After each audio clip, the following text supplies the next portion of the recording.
이제는 경수가 끊어진 지가 오래됐고 후사를 둘 수 있는 여망이 없으니까 그럼 어떻게 할 거냐. 며느리에게로 이제는 넘어간다. 이것은 율법 시대는 이것으로 끝났다 그 말이에요. 시어머니 시대는 이제 끝났고 며느리 시대가 왔다 이 말이죠. 여자가 해산함으로 구원을 얻는 새 시대가 온 거예요 이제는. 근데 해산할 수 없는 여자는 이제 그 시대가 끝난 거잖아요. 이런 이야기가 이 말은 나오미의 밭을 사는 경우에 법적인 소유권은 당신의 이름으로 넘어가는 것이 아니고 그 밭의 본 주인인 엘리멜렉의 영적 장자인, 기료는 육적으로 장자지만 말로는 찾아야죠 원래는. 그래서 영적으로는 말론이 장자니까 영적 장자인 말론의 이름으로 이어주어야 한다라는 것을 말해준 것입니다. 이것은 구약시대는 끝났고 율법시대는 끝났고 신약시대 의뢰의 시대가 왔다. 이방 죄인들도 값없는 은혜로 구원을 얻는 새 시대가 왔다. 왜? 아무도 구원 얻은 것을 나의 무슨 공로로 나의 무슨 일한 것 때문에 구원받았다고 자랑하지 못하게 하려면 어떻게 해야 되는 거예요? 자랑거리가 아무것도 내세울 것이 없는 사람들을 거저 값없이 구원을 해줘야만 세세토록 변질되지 않고 하나님을 찬양할 거다 이 말이에요. 하나님은 뭔가 보관이 있는 것이죠 지금. 이것이 값없는 은혜로 구원받았다고 하는 내용입니다. 에베소서 2장에 나오는 말씀입니다. 나오미가 법적인 상속권자의 대리인으로 관할하던 그 토지를 사겠다고 쓴뜻 대답했던 가까운 근족은 그 토지를 사게 되면 자기의 소유로 확정하고 법적으로도 자신의 이름으로 권리가 이양된 것으로 여겼다가 이 말 오늘날 예배당 목사님들이 다 지금 이렇게 알고 있는 거예요. 지금 사람 먹기만 하면 자기 사람으로 알고 있는 거예요. 그래서 출애굽기 21장의 율법을 지금 범하고 있다. 사람을 후에다가 남에게 팔아먹거나 자기에게 복속시켜서 종으로 삼는 자는 돌로 쳐서 죽여야 된단 말이에요. 그 일을 하러 예수님이 오시는 거예요. 지금 다시 오실 때도 초림하셨을 때도 그 일을 하러 오셨던 것이고 다시 오실 때도 그 일을 하러 오시는 거예요. 지금 아까 어떤 세상 어떤 정치와 손잡고서 뒤에서 바람 잔뜩 풍로바람 불어넣던 바람 불어넣던 그 유명한 목사들 있어요. 그 사람들이 다 어떤 짓을 하는지를 나야 성경을 아니까 이렇게 된 거고 우선하니까 아이고 저렇게 불쌍한 인간들이 어디 있었고 그런데 그 사람들은 그게 지금 아주 그냥 대단한 것이죠. 제일 살판 났거든 지금. 내가 볼 때는 그게 멸망받았지만 하고 앉았는 건데 참 근데 진리를 모르면 너무너무 이게 참 엉뚱한 짓을 하는 거예요. 자, 그래서 그 토지를 가까운 근족이 그 토지를 사게 되면 자기 소유로 확정하고 법적으로도 자신의 이름으로 권리가 이양되는 것으로 여겼다가 룻의 전 남편의 이름으로 그 후손에게 상속되어야 한다는 말에 그의 생각이 단번에 바뀌어버리게 됩니다. 그는 자칭 의인이요 경건주의자로서 부정한 이방 여인인 룻을 아내로 받는다는 것은 자신의 신분상의 추락을 의미하고 그 당시 사회에서 존경의 대상으로 거드름을 피우던 자로서는 도저히 받아들일 수 없는 문제였던 것입니다. 그 대제사장이나 바리새인이나 이런 사람들의 관념에서는 이거는 저 세리와 창조하던 죄인들의 친구가 된다는 거예요. 그들을 위하여 그들에게 하나님의 말씀을 증거해 준다는 것은 이것은 용납이 안 되는 일인 거예요. 그들에게는. 이는 마치 창세기 38장에서 유다의 시동생이자 둘째 남편이었던 오난이 그 형수에게 들어갔을 때 그 씨가 자기의 것이 되지 못한다는 것을 알고 의도적으로 땅에 설정했던 것과 동일한 악을 반복하는 짓이었습니다. 그가 이방인들이 땅을 사고 팔듯이 당연히 자기가 그 밭을 산다면 자기의 이름으로 법적인 소유권이 돌려지는 것으로 여겼다는 것은 그가 분명히 이스라엘 민족임에도 하나님의 율법의 취지를 크게 오해하고 나봇의 밭을 탐내어 각주고 사려 했던 아합 왕과 같은 사고를 가진 사람이라는 것을 알 수가 있습니다. 우리는 이미 마태복음 21장을 지금 읽었습니다.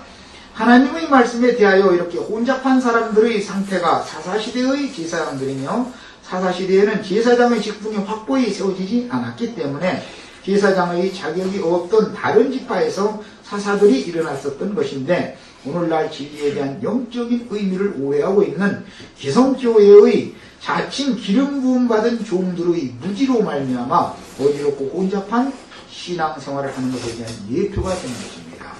명분상으로만 제사장들인 사사시대의 제사장들은 이방인들인 가나안 족속들의 풍습과 생활방식에 젖어 있었으며 나오미가 물려달라고 호소하는 엘리멜렉과 말론에게 상속된 기업의 토지를 물려줄 책임이 있던 더 가까운 근족은 이스라엘의 율법과 전통의 본뜻에 대하여 이처럼 무지했던 것입니다. 그럼 그때뿐이냐? 매 세대의 일이 지금 계속 반복되고 있다는 거예요. 당시는 사사시대였기 때문에 이스라엘 백성들이 하나님의 말씀의 본뜻을 제대로 이해한 사람보다는 이방인들의 풍속과 생활 관습들이 몸에 젖은 사람들이 더 많은 어둠과 혼란의 시대였습니다. 오늘날 세상 교회 사람들이 다 사사시대의 그냥 맹목적으로 그냥 신앙생활하는 그런 신앙생활, 똑같은 생활을 지금 기독교계가 하고 있다는 걸 우리 이제 알 수 있어요. 왜 그러느냐? 가르치는 자가 분명하지 않으니까 그런다는 거예요. 르띠의 배경인 사사시대에는 아직 제사장권과 왕권이 확보되지 못했을 뿐 아니라 올바른 제사장의 직분도 없었으며 제사장 직분을 바르게 한다는 것은 복음 진리를 바르게 전파한다는 걸 말하는 것이죠. 제사장이라는 건 복음 전파하는 사람을 의미하는 거예요. 그래서 예수님이 이 땅에 오셔서 아버지께서 나를 보내신 것 같이 나도 너희를 보내느니 너희가 가서 네 죄든지 사하여 주면 이라는 거 구속받는 거예요. 사해 줄 것이고 그대로 주면 그대로 있게 된다 그랬어요. 이제 사도들이 하는 일이라는 것은 죄들의 사면을 받게 해주어서 그들로 하여금 그들이 참 남편, 영원한 남편이 되신 예수 그리스도께 나아가도록 중매해주는 일을 하는 것이지 전도에 가서 사람마다 자기 아내 삼으라는 말이 아니었던 것이지요. 네. 자, 룻기의 배경인 사사시대에는 아직 제사장권과 왕권이 확보되지 못했을 뿐 아니라 올바른 제사장의 직분도 없었으며 오직 하나님께서 필요에 따라 그의 신을 부어서 일으킨 사사들이 가끔 일어나서 큰 능력을 향하고 적들을 물리쳐서 이스라엘의 곤경에서 구해내곤 하였습니다. 이런 상황은 오늘날도 있는 것이다. 가끔 아주 큰 종이라는 자들이 가끔 이렇게 나타나는 거예요. 그래가지고 하늘에서 천사가 내려가지고 그냥 물을 막 휘 한번 줬고 나면 그냥 베데스다 연못이 한번 요동을 치고 나면 그때 맨 먼저 들어갈 수 있는 사람은 구원을 얻는데 아니 침상에 누워있는 사람은 자기 힘이 없어서 못 들어가는 자기 스스로 물을 힘이 없는데 어떻게 할 거예요? 그럼 결국은 뭐에 세리와 창자가 보던 죄 있는 병든 자들은 고침을 받을 수 없는 시대고 똑똑하고 잘난 놈들만 먼저 앞서서 뛰어들어가서 죄만 고침받았다고 날마다 하는데 그것이 전부 다 사사시대의 신앙이다 이런 말이에요 지금. 네, 그러니까 무슨 유명한 동방산 왔다고 그거 몰려다니지 말란 말이에요. 그리스도가 여기 있다 저기 있다 해도 믿지도 말고 가지도 말라고 그랬어. 그게 그렇게 해도 되는 일이 아니란 말이에요. 그래서 큰 능력을 행하여 많은 군중을 모으고 이적과 기사를 행하는 사람들이 가끔 일으킴을 받지만 그런 사사들의 가르침을 받는 백성들이 과연 진리를 바르게 가르침받아 신의 생명을 얻은 그리스도의 후사가 있겠는지를 생각을 해봐야 됩니다. 그래서 사사들의 이름은 예수님의 족보에 한 사람도 안 들어있죠. 긴 얘기는 않겠어요. 예수님의 족보에 내 이름이 들어가야죠. 어린 양의 생명체에 내 이름이 들어가야죠. 그런데 사사들이 유명한 자들이 일어났지만 사사들은 예수님 족보에 들어간 사람이 하나도 없어. 삼손같이 어마어마한 힘을 가진 사람도 삼손이 예수님의 족보에 들어간 거 봤어요? 없어. 네. 그러니까 오늘날 자칭 유명한 사람들이 나타나는 것도 하나님의 일이지만 그들은 하나님의 생명의 계보를 잇는 후사가 되지는 못한다는 것에 대해서 깊은 인상을 받으라. 이거 지적해 드리는 거예요. 비록 그들만큼 능력을 행하지 못하지만 예수님과 한 피를 받은 한 생명이어야 된단 말이에요. 이게 더 중요한 것이다 이 말이에요. 그래서 사람들을 얻어서 자기를 따르게 하는 사사들은 많지만 하나님의 영광을 위하여 지으신 영과 혼을 소송시켜서 생명의 주인이신 그리스도께 접붙임을 받게 하는 진실한 사역자는 너무너무 찾아보기가 힘들고 이들은 감춰져 있는 소수의 무리가 있었기 때문에 세상 나라에서 아는 어떤 유명한